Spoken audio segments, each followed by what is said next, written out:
dit qu'en Afrique, les parents n'ont pas beaucoup besoin de parler. On croit que c'est la blague. Il suffit d'un petit regard, que ton pâté ou ta mater te tape un peu. Toi seul, tu te ranges sans discuter. Voilà. La fille où elle était à une fête avec son pâté, elle était concentrée. Peut-être qu'elle avait même bu un verre de trop, bien elle avait mangé quelque chose qui boumait un peu sa tête. Elle a commencé à checker wang devant le pâté. Quand le pâté s'est retourné, il a vu la voix en train de dire bam. Il y a pas l'âge sur ça. Même si tu as 50 ans, moi aujourd'hui, je suis chez moi. Je suis pas au Cameroun. Moi-même, je suis devenue parent aujourd'hui. Mais quand ma matin m'appelle, chaque fois que je décroche, elle me dit hé Anna, ou bien mamie, ce que tu es en train de faire là, j'ai dit que tu arrêtes ça. Moi, têtu comme je suis têtu, il dit d'abord que ouais, comme tu vois là, j'essaie d'expliquer, non. Si malgré que j'essaie d'expliquer, elle me dit que j'ai dit que tu dois arrêter ça, tu dois m'arrêter ça tout de suite. Maman, j'arrête. J'ai dit que j'arrête et ne discute plus. Ma mère a dit que j'arrête.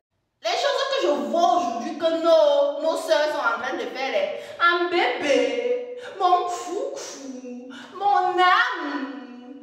Ouais, l'enfant casse quelque chose, il dit que ouais, mon foufou, on ne casse pas ça. L'enfant dit qu'il ne mange pas.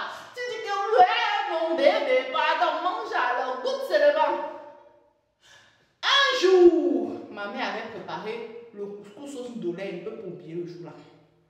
Où j'avais fait quelques petits caprices comme ça, elle a pris le bois au feu. Mouah, comme ça là. Heureusement, j'avais esquivé, ça m'a frôlé quand même. J'ai pleuré le jour là. Comme je suis le dernier né, ça savait qu'on me chouchoutait. Du coup, j'ai pleuré. Quand elle a fini de préparer, j'ai dit non, je mange pas. Mon pâté bac. Il a trouvé mes frères et mes soeurs sur la table en train de chop.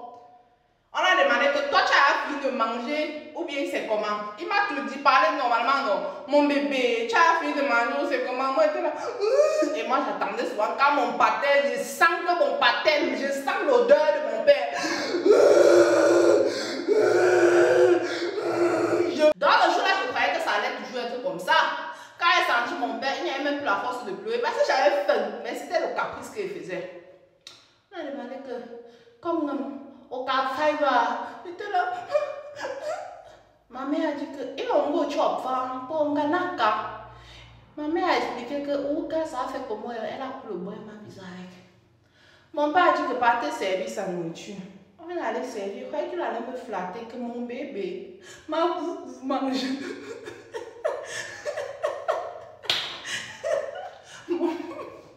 Mon père a dit que bon, mange tu vomis. Mon père d'abord demandé à ma mère que souvent elle mange ça. On a dit oui. Quand elle mange ça, on a dit que non. Il a dit que mange tu vomis. J'ai un peu fait comme si je voulais faire les caprices. Mon père était d'abord un baobab. Grand de taille. On appelait mon père le baron. Pour mes abonnés qui connaissent mon père était grand. Genre dans les 2 mètres. Costaud comme ça. Noir.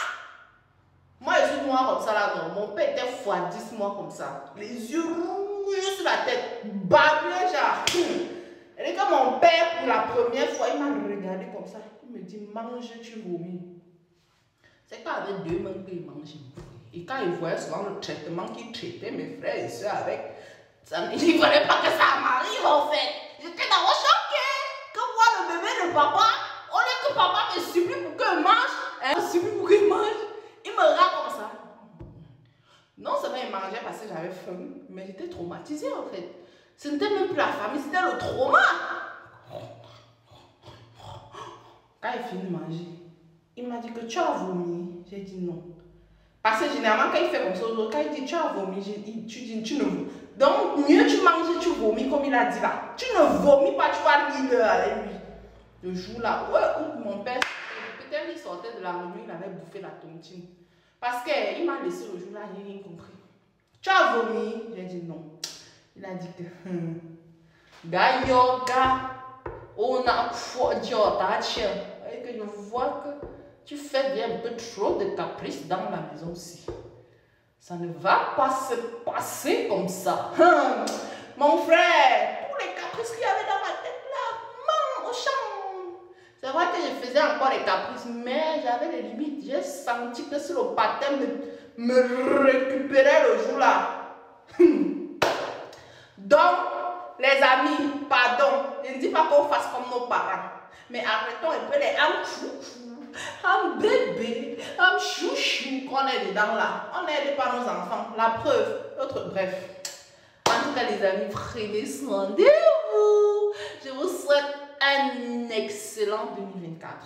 Je vous souhaite la santé. Parce que peu importe le niveau que tu as, si tu n'as pas la santé, ça va te servir à rien en fait. Tu peux être le plus riche au monde. Si tu n'as pas la santé, tu vas faire quoi avec? Tu peux parler où tu veux. Tu peux pas chop comme ce que tu veux. Tu peux pas fondre comme tu veux. Tu peux pas boire ce que tu veux. Tu peux rien faire en fait. Tu auras l'argent, ça va donc te servir à quoi? Pourtant, quand tu as la santé, tu as, même si tu as n'importe quoi, le plus important c'est que cela soit plein. Si tu as bien mangé, que tu peux un peu de temps en temps, c'était bon. Yay! Bon, et même si en 2024, on n'a pas l'argent et qu'on a la santé, on va appeler Dieu. On va dire que Dieu, pardon, pas un peu sur mon argent qu'il y a dans ta poche là, que tu vas me donner pendant toute ma vie là. Tu me prêtes une quantité sur ça. Je vais rembourser doucement, doucement. Oui, on va rembourser doucement, doucement. Oui, mais le plus important, c'est qu'on ait la santé. Prenez soin de vous, les amis. Bien.